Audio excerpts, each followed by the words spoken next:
amantiisan qabanii jarri kun amma ergamaasan jala yaa'u jiranii jarri kun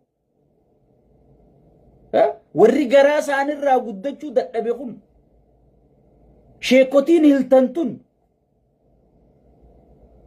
sheekotiin hudduu beeraa biyya aangorra guuratee kana eegaa oolte shaallaa jettee gartee zuhriin itti qadaa'utun osoo isiin dabbaa kana laaltu yoo kana laaluu baanne abiyyiin nutti aara jette sheeyxaantichi keenya nutti aara jette tana ammaati tuwwaa haraameessitee tuwwaa halaaleessiti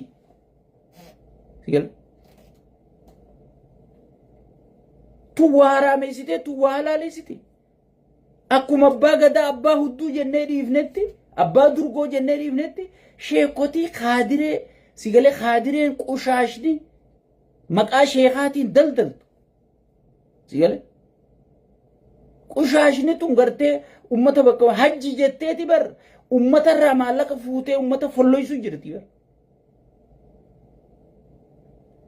ummanni arra hajjii 740 eenyu baasee dhaqamee naayim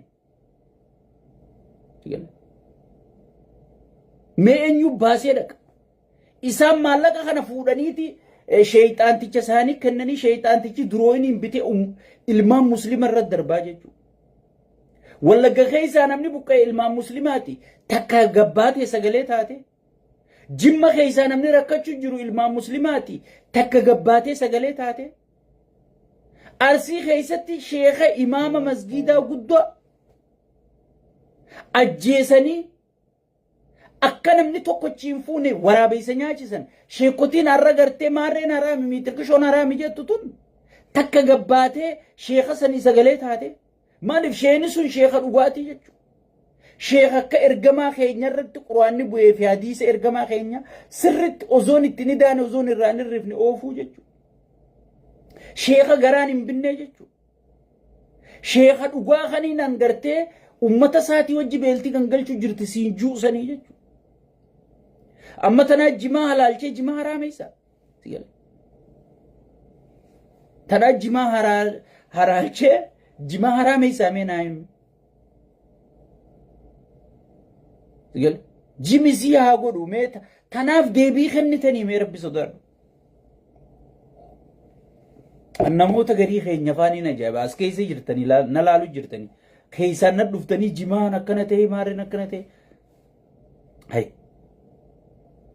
kanneen warra qaallicha sheeyxaanticha kanaa wajji walii galee akka jimaan harargeen gurgurame akka ummanni harargee hiyyoomu akka ummanni harargee lafarraa dhumu hararge ummata harargee jan tokkootu as ture jedhanii seenaadhaaf xiqqoo booda akka nu himan sheeyxaantichaa wajji dalagu jiru jechuudha sigal sheekotii manzararraa shee amiini biroo kan ati jetturraa eegalii sigal sheekotii ganda birootti quban qabin isarraa eegalii cufti sheekotii manzaraa sheekummaan isii ummata miskiina bakka buutu jechuudha sheekummaan isii eenyu bakka buuti abbaa aangoo abbaa maallaqaa abbaa durgoo kafaluu danda'u abbaa xayyaaraan isaan oofuu danda'u abbaa xayyaaraan gartee hajjii isaan geessu umraa isaan geessisuu danda'u kana bakka bu'anii jechuudha kun maal si halaaleysa maal si haraameysa naan ifiifuu haraam deemu mee haraam deemurraa halaalii fi haraamati eeggattu maali mee naan keessaan dhufanii sheekha sagalee nuu ta'e akkana jaanii mitirkush arraaraan sitti me'an akka jimaa gartee walii galanii sirratti hojjechuu jiran akka ummata harargee dhabamsiisuu deemu qaallichi diinni harargee guddaan sheeyxaanticha daafloos kana jee arraaraan sitti hime kana jee arraaraan sitti hime kana ol mee isinittiin diree uffisamoo mee maaliin godhanaa hime mee naa hime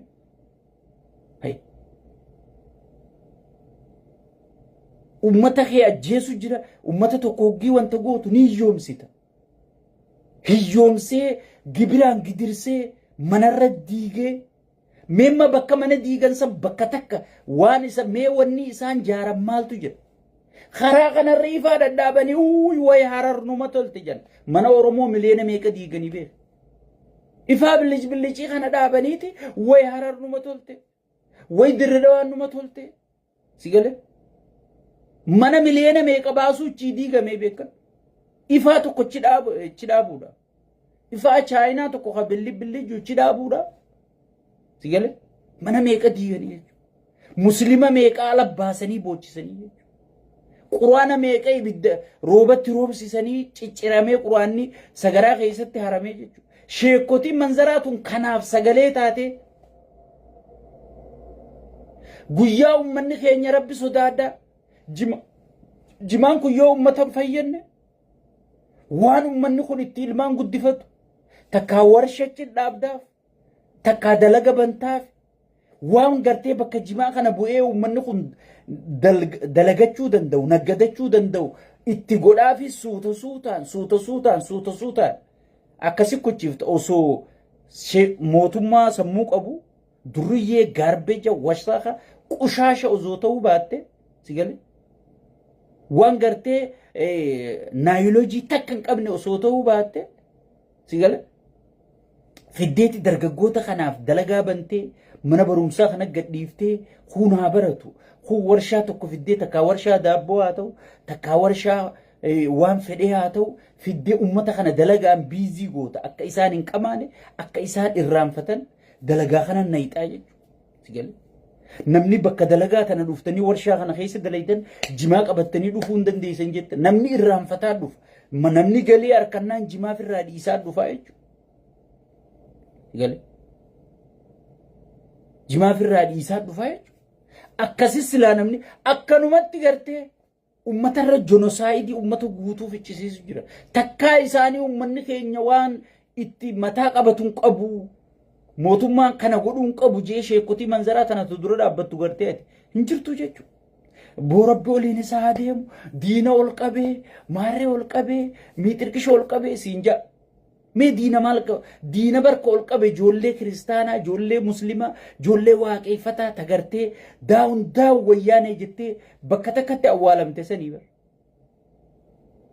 sigale san barqee yeroodha ta ol qabdee bar diina rabbi malee bar kun bar kanuma gaafa isin diina ol qabe jettan bar wayyaanee wajji qeeroo sarrashanuu ture bar sigale akka jijjiiramni arraa kun hin dhufne akka ifni arraa isin harkattanii gartee ittiin beeraa amaaraa taphachiiftan kun isin hin dhufne dura dhaabbachuudhaaf sigale wayyaanee wajji geetaachoo asafarraa gartee wanna fudhatee kagartee waan kana dura dhaabbachuu ture daafloos kana bar daafloos ati arra ummata irra dhaadheessu daafloos arra makkaa keessa dhaabbatte yaa rabbi isaa umraana fide wayyaa rabbi oliin naa deebi jettee gartee ati ummata irra du'aa goosiftuuf kana garta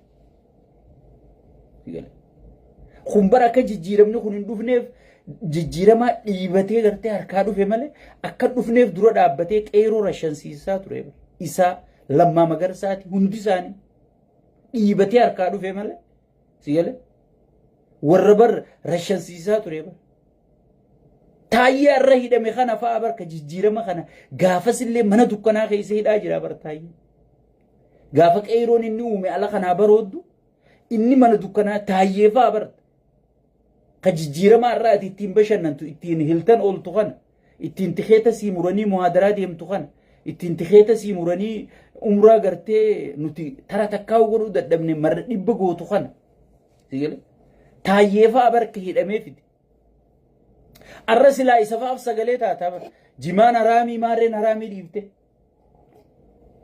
haraamii fi halaaluu dabaaftee ni beeyta sigale haraamii fi halaaluu dabaaftee ni beeyta hay uteelli miskiina gidirsanii miskiina irraa gibira guuranii uteelli ati halkan bultu sun mallaqa miskiinaatii barkan si kenna durgo janii sii kataba yaa sheeka manzaraa sigale kana halaalii fi haraam sheekotiin jette maarreen jettanii waan hin taane nutti wacinaa sheekotiin amma gartee hin jirtu sheekotiin dhugaa tadheen gaddara shanamte sani arsii keessatti sheekotiin dhugaa ummata keenyaa wajji rakkachuu jirti ummata keenyaa wajji yaa rabbi bineensa daafloos fiddee uummata irra keessa kan akkuma rafee nurraa hambisi jettee du'aayii godhaa jirti.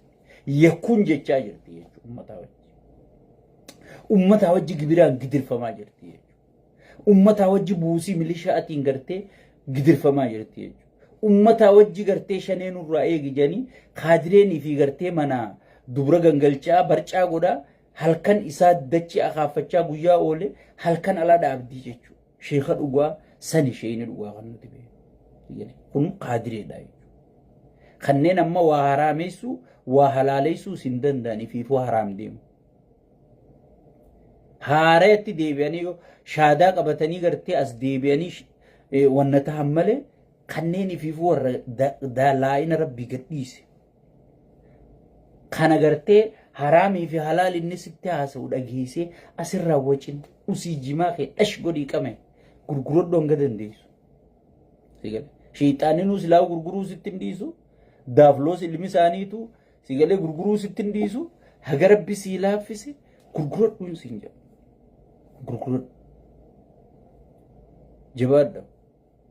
Itti aansuudhaan uummata Oromootiif hin dhaamsa qaba. Uummanni Oromoo osoo ijaan laaltanii hayyoota keessan qaroo teessan ija teessan wanni qushaashni tun isin harkaan fite. Opiidiyoon kaleessallee Oromoof diina arrallee Oromoof diina. Warri aangoo qabatee opiidiyuu makaleessaati. Toltuun beeynuu jechuu fi gartee hayyoonni guutuun sababa mooraan Oromoo facaatee haphattee laaffattee namni wal qoodeen wanni kun aangoo qabachuu dandeesse jechuudha. Wanni kun aangoo qabachuu dandeesse jechuudha. Warruma kaleessa Alamaayyoo Garbaabaa fa'aa rashansiisee jechuudha. Abiyyi fa'aa jechuudha. Insaa keessa ture namicha. Nama dheengadda Oromoo sigale cidhaan irratti haayilaandii rarraasisiisaa ture jechuudha. Nama dheengadda Oromoo jilmaan rashansiisaa ture jechuudha. Nama diraamaa ajaa'ibaa gaara mul'ataa baddannoo bakka jedhamtutti Amaara Oromoo rashante jee ETV diraamaa qopheessee akka maqaan ABO badu akka Ameerikaan ABO'dhaan shoorar keessa jettu nama gartee filima san hunda katabee namicha kana jechuudha. Namichi kun arra carraa sirriitti argatee jechuudha. Gaafas harka namaatiin Oromoo balleessuu barbaade. Arrammoo carraa argate rabbii gaditti namni waa isa gaafatu hin jiru jechuudha. Waan fedhe godhuu danda'a. Arra carraa argateeti harka isaatiin sirri balleessuu jira jechuudha. Oromoon afaan Oromoo afaan federaalaa nu godhi dhiisiiti Oromiyaa wanni jaamu haqamuuf deemti jechuudha. Tana ifittiin namicha akka gaarii carraa argateeti irraa kafalachuu jira jechuudha. Uummata Oromoo kan gartee wayyaaniin xiqqoo xiqqoon suutaan ajjeesuu turte san inni jilmaan walii qabee rashanu jira jechuudha. Hayyuu si keessaa fuudhuu jechuun nama siin deemu si keessaa fuudhuu jechuun si gale. Nama jaarraa meeqa booda argamu si keessaa fuudhuu jechuun saba san doomsuu dhabamsiisuu balleessuudhaan garaagarummaan isin qabdu hin jirtu. Isin balleessaa jira, isin cabsaa jira, beelaan isin cabsaa jira, gartee gaangistara isin irra jaaree kaan isin saamsisaa jira, kaan gartee isin buchisiisee maallaqa isin gaafachiisaa jira, isin hiyyoomsaa jira. Haga yoom isin akka teessanii sirna kan nama nyaataa kana firra laaltan if gaafadha. Wanni kun Oromoon ni gaha jennaan ni gahe. Amma lolli banamuudhaaf qophiin xumuramaa jirti jechuudha. Lolli imma wayyaanee fi isaan iddoo banamuu deemu kun dhimma keetii miti. Arraan sitti hima osoo lafti nagayaatiin si akka gartee nama biroo gaafa gartee lolli eegalee qawween dhaamtee jeemii irratti ol ba'ee isiniin teental. Lolli banamuuf deema 100% Tigreen amma ukkaamamneen teenyu if baraaruu qabna jetteeti lola if baraaruu banuu deemti jechuudha. Uummanni Oromoo wal qooduu dhiisee osoon gubbaa galaannissi garan galle 4 kiiloo ta'e qulqulleeffachuudhaaf hayyoota kee wabootee beeytota kee dubbisuu wal dhageeffachuun waan dhufuuf qopheessuu yeroon isaa amma. Yeroon isaa maarree keenyaa qabatee ilma keenyaa achi qabatee yoo abiyyi aangoo gadhiisimee eenyu qopheeffanne mitirkishoo qopheeffanne wayyaaneenis yoonii fi gartee nuti aangoo gadhiifne Amaaraa fi Oromoon wal fixxi jechaa turte. Amaaraa fi Oromoon sunii waliin fixne walumaan jiraachuu jirte agamma. Yoo abiyyi kutees warra abiyyi kana fideetu ala kana tattaa'u jira jechuudha. Warra gaafa abiyyi akka jijjiiramni kun hin dhufne Geetaachoo Asaffaatii wajji halkanii guyyaa Oromoorra qabsaa'u ture. Jijjiirama kana akka dhiibee harkaa dhufu warra gahee taphateetu akkana tattaa'u jira jechuudha. Hayyoota meeqaa tattaa'u jira jechuudha. Beetota meeqaa tattaa'u jira jechuudha. Raayyaa ittisaa keessa, waboo keessa, ibin piippii tana keessaa nama meeqa gartee hacarraa dhabe, ka saba kanaa hadoodu, ka rakkoon saba kanaa isa laaleessitu. Ka mana galee juu meeqaatu tattaa'u jira jechuudha. Kan nutuu bee. Kan nutuu bee. Ka ifii dubbachuu dadhabee akka nuti dubbannu informationa kana as nuu baasu jiru hayyuu meeqa beekaa meeqa taa'u jira jechuudha. Bar sirna ammaa kana jechuun bar nama gartee taa'ee danda'a hayyuu guddoo akkasiisanidhe Shimallis Abdiisaa pirezidaantii naannoo Oromiyaa godhu. Nama bar Lammaa Magarsaa akkasitti uummanni jaalatu san biyyarraa aree Shimallis Abdiisaa bakka isaa buusu. Namni tokko bar namni jijjiiramaa deemu tokko yoo ana aangorraa kaase nama na caalu saba sanii fidu qabaab.